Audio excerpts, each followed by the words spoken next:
মুখটা এখান থেকে খুলে মেডিসিনটা পরিমাণ মতো দিবেন। দেওয়ার পরে মুখটা ভালো করে লাগিয়ে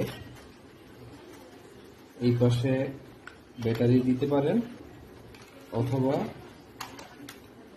এখানে যে পেছনের অংশ কেবল দেওয়ার আছে, এই যে শরীরে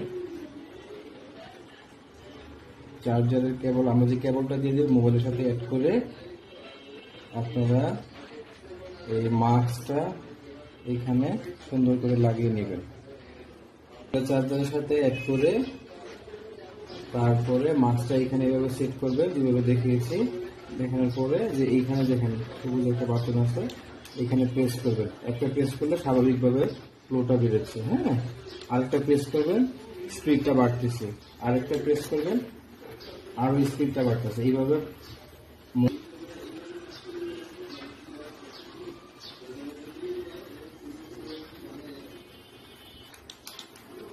যখন কেবল দিয়ে চালাবেন তখন ব্যাটারিটা অবশ্যই খুলে নেবেন, আর যখন বিদ্যুৎ বা কেবল ছাড়া চালাবেন তখন ব্যাটারি দিয়ে চালাবেন। এইভাবে আপনারা চালাতে পারবেন। আমার ৪র্থ নাম্বার প্রেস করলে আবার বন্ধ হয়ে যাবে। আবার যখন চালাবেন তখন আবার প্রেস করে নেবেন। এরকম 3বার প্রেস করলে স্পিডটা ফ্লোটা বাড়বে। এই যে ফ্লোটা কিন্তু বাড়তেছে। এইভাবে মুখে দিয়ে আপনারা নেবুলাইজ করবেন। এটা দেখেন, এটাতে কিন্তু তেমন কোনো শব্দ নাই। একেবারে আমি কাছে থেকে যদি মোবাইল ধরি, কোনো শব্দ নাই।